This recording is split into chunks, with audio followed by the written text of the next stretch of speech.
floating or sinking? In the 1950s, Friedman concocted his pseudo-theory purporting to show how the floating system of foreign exchange rates would provide an automatic adjustment mechanism to balance the external accounts of trading nations.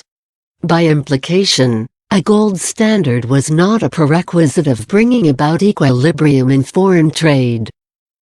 To say that Friedman is not a friend of the gold standard is an understatement. Friedman maintains that the gold standard is a price-fixing scheme, and as such, an anathema to the free market. Friedman puts the cart before the horse. A gold standard does not fix the price of gold any more than the tail wags the dog. What happens is that, once gold is in circulation, it is the price of bonds and notes that governments and banks are all too anxious to stabilize in terms of the gold coin of the realm. If they achieve it, then gold gives their obligations unmatched respectability. If they do not achieve it, then well-informed people will make their own conclusion about the quality of their paper. According to Friedman's theory, under freely floating foreign exchanges, a country in deficit would experience a loss in the exchange value of its national currency, while a country in surplus which would, in turn, experience a gain. The former would be a more attractive market to buy from, and less attractive to sell in. It could now export more and import less. The latter would be a less attractive market to buy from, and more attractive to sell in. It would now export less and import more. The resulting changes in the export-import cocktail would restore trade balance. This is supposed to work as an automatic adjustment mechanism balancing foreign trade through the system of variable exchange rates. This is an inept rationalization of the misfortune to have abandoned sound money. To say, as Friedman does, that debasement of the currency is a legitimate means of eliminating trade deficits, when carried ad absurdum, is saying that the worst currency is the best and the best the worst. Friedman's theory was actually put into practice by Nixon. The result, judged from 35 years of perspective, was an unmitigated disaster. The monetary, financial, and economic stature of the United States is in shambles, thanks to Friedman's floating dollar. As a matter of fact, the euphemism floating should be interpreted as sinking. It was the sinking dollar that has turned the country from the greatest creditor into the greatest debtor the world ever knew. The dollar used to be a monetary giant, the envy of the rest of the world. Now, it is a dwarf treated with contempt abroad. And the worst is still to come. We are facing a credit collapse. Floating did not solve problems that the United States was facing in 1968. It made them worse. The devaluation and the deliberate debasement of the dollar did not make American exporters stronger. It made them weaker. The weak dollar was a huge bonanza for the foreign competitors of America. They were able to buy more imported goods per unit of exports. By contrast, Americans were able to buy less. The deficit was financed by an unprecedented debt pyramid spinning out of control. The terms of trade for America has deteriorated to such an extent that it necessitated the wholesale dismantling of once prosperous American industries. It is not just the foreign purchasing power of the dollar that is on skid row. So is its domestic purchasing power, official doctoring of statistics notwithstanding. The widely fluctuating value of U.S. Treasury bonds is a butt of some very unkind jokes by foreigners. True, the American people still appear to be well off. But this prosperity is resting on thin ice, in the words of former Federal Reserve Board Chairman Paul Volcker. What caused the Great Depression? In their Monetary History, published in 1963, Friedman and Anna Schwartz blamed the Great Depression of the 1930s on the great contraction of the money supply in the United States during the period 1929 to 1933. This is where Friedman went wrong. He mixed up cause and effect. In reality, the contraction of the money supply was the effect of the Great Depression, not its cause. Businessmen declined to borrow, in spite of the extraordinarily low interest rate available, because they could not see any profitable business opportunities around. The Federal Reserve can print all the dollars bills it wants. What's the use if there are no takers? The idea of putting crisp Federal Reserve notes into circulation, through helicopter drop, attributed to Friedman by Bernanke, is puerile. There is no synthetic substitute for the enterprising spirit of businessmen in search of entrepreneurial profits. You can't push dollar bills down the throat of lethargic businessmen. The real cause of the Great Depression eluded Friedman, as it did Keynes before him. It was found by the German economist Heinrich Ritterhausen, who in looking for it went farther back in history than any other economist. Unnoticed by Friedman and Schwartz, 1909 was a milestone in the history of money. That year, in preparation for the coming war, France and Germany decided to concentrate monetary gold in government coffers. They stopped paying civil servants in gold coin. To make this legally possible, the notes of the Bank of France and the Reichsbank were made legal tender. Most people did not even notice the subtle change. Gold coins stayed in circulation for another 5 years. It was not the disappearance of gold coins from circulation that heralded the destruction of the world's monetary system. It was the making of banknotes irredeemable, even if they circulated side by side with gold coins for the time being. There was an early warning sign. The fact that finance and treasury bills were crowding out real bills from the portfolio of central banks in consequence of the French and German governments' decision to make banknotes legal tender. Thus, the clearing system of the international gold standard fell victim to sabotage. It took 20 years before the chickens of 1909 came home to roost. Well, come home they did with a vengeance. However, by 1929 the memory of the 1909 sabotage faded.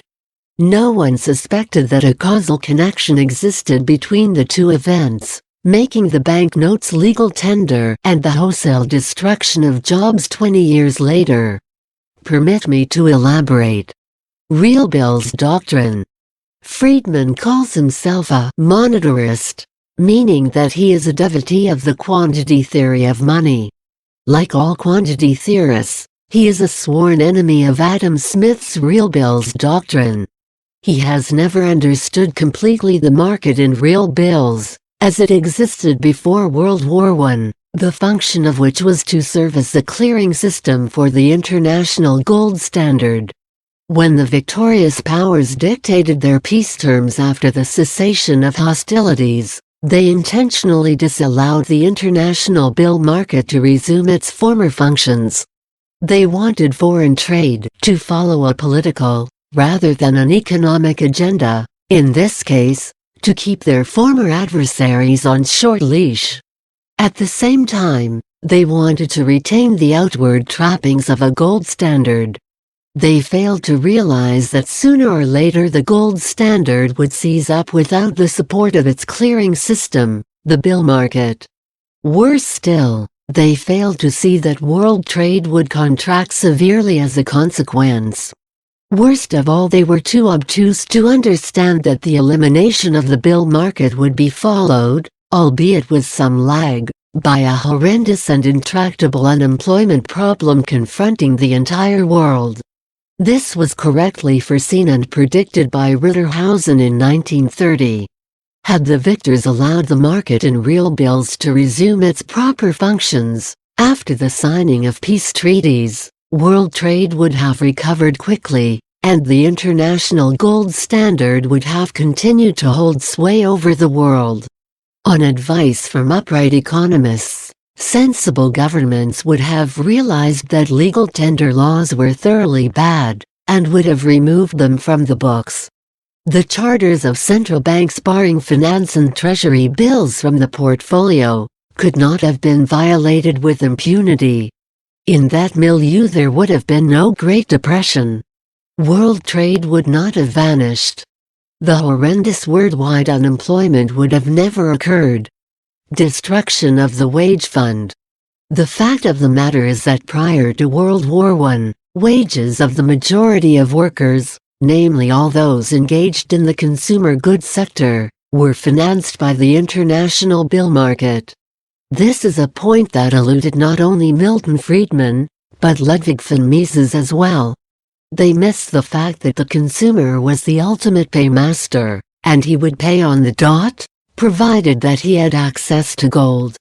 It was his gold coin with which all wages were paid, under the gold standard with real bills. Tampering with the bill market, the clearinghouse of the gold standard, had an inevitable, if delayed, deleterious effect on employment. Payment of wages is due long before the final sale of merchandise to the ultimate gold-paying consumer. In some cases, the employer paying wages may have to wait as long as 3 months before he can collect his share of the proceeds from the sale of merchandise. Thus, then, there is the problem of financing wage payments. Unless this problem is solved satisfactorily, mass unemployment will ensue. The wage fund cannot be financed out of savings. Under the gold standard it was financed through the spontaneous circulation of real bills. Whenever certain goods were in urgent demand, their movement through the channels of production and distribution was financed by self-liquidating credit. This also included all wages payable to workers handling consumer goods that were moving along on their way to the final consumer through the assembly line, as it were. The credit was liquidated out of the proceeds of the sale, the gold coin given up by the ultimate consumer when he removed the merchandise from the market. The system worked admirably well. Bills drawn on the retailer would circulate spontaneously. Real bills enjoyed ephemeral monetary privileges, which treasury bills and finance bills did not. Producers could buy supplies against this credit, and they could discount these bills at the bank to get gold coins with which to pay wages. Bills were the most liquid form of earning assets in existence. The competition of banks for them was keen. It is no exaggeration to say that the discovery of the spontaneous circulation of self-liquidating credit is one of the great achievements of the human intellect, on a par with the discovery of indirect exchange. Without it, the great economic progress in the modern age would be unthinkable. After World War I, the victorious powers, led by blind hatred for the vanquished, wanted to make foreign trade bilateral instead of multilateral. Exports and imports were made subject to political rather than economic considerations, so that the victors could discriminate against their former adversaries. In this effort, they unintentionally ruined the natural system of financing production and payment of wages. They dissipated the wage fund. They blocked the spontaneous circulation of self-liquidating credit in the world, the only safe and sound source from which wage payments could be financed. In doing so, not only they deal a mortal blow to the gold standard, but, inadvertently, they brought upon the world the curse of massive and persistent unemployment. This problem has been haunting the world ever since. There is still no satisfactory way of financing the wage fund of workers in the consumer goods sector, in the absence of a gold standard with real bills. There is no way bills could circulate under the regime of a redeemable currency. Not because real bills are anathema to Friedman, but because the idea of a real bill maturing into paper money is preposterous. A real bill is a future good. It must be maturing into a present good such as a gold coin in order to be able to circulate. It would just not circulate if it matured into another future good such as a banknote, redeemable or not. The wage fund could not be financed out of savings. Apart from the problem that saving takes time, the sums involved are far too large.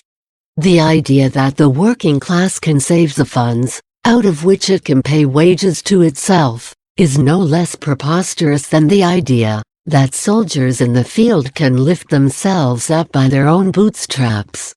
The only alternative to a gold standard with real bills is the regime of a redeemable currency. But then the government has to assume the responsibility for paying the handouts of the welfare state. It has to pay workers for not working, and farmers for not farming. There is no third alternative. The regime of a redeemable currency and the so-called welfare state are Siamese twins. Here, in a nutshell, is Friedman on the horns of a dilemma. He likes irredeemable currency while he dislikes the welfare state. But if you like irredeemable currency, then you had better like its corollary, the welfare state as well.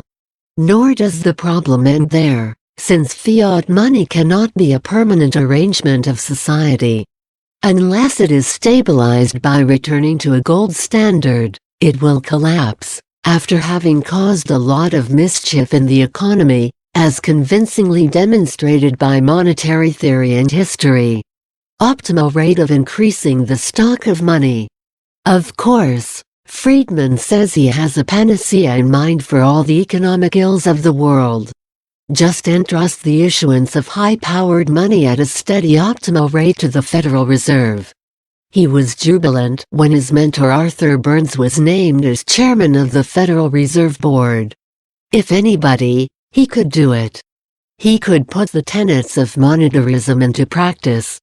Well, he did not.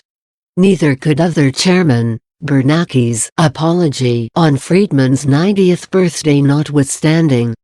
Central bankers consider Friedman's prescriptions impractical, and they have said so. Friedman retaliated by quipping that, even a clever horse can thrash out grain at a steady rate, so why can't the dummies at the Fed? There is neither inflation nor deflation in the never-never land of Friedman. The idea that there is an optimal rate of increasing the stock of money, and that it could be determined scientifically, is chimerical. Creditors would challenge the optimal rate saying it is too high. Debtors would fight it saying it is too low. The federal government, being the greatest debtor of them all, would apply pressure on the Fed in support of the latter. If the power to increase the money supply is delegated to an agency dressed in scientific garb, then this agency is a front behind which impostors hell-bent to usurp unlimited power under false pretenses hide. No matter how you look at it, the power to issue the currency is unlimited power. Unlimited power means unlimited corruption. Insofar as Friedman has any coherent theory of money at all, it is the tenet that, even though the creation of wealth must be trusted to private hands and to the free play of the market, the creation of money must not. Naturally, the U.S. government and the Federal Reserve were all too eager to embrace unlimited power assigned to them by Friedman, in spite of the fact that this power was not enumerated in, nay, it was explicitly denied by the Constitution. The powers that be don't want to rock the boat. It is too risky. Let the sleeping dog lie. Policymakers could not muster the necessary moral courage to initiate a constitutional amendment.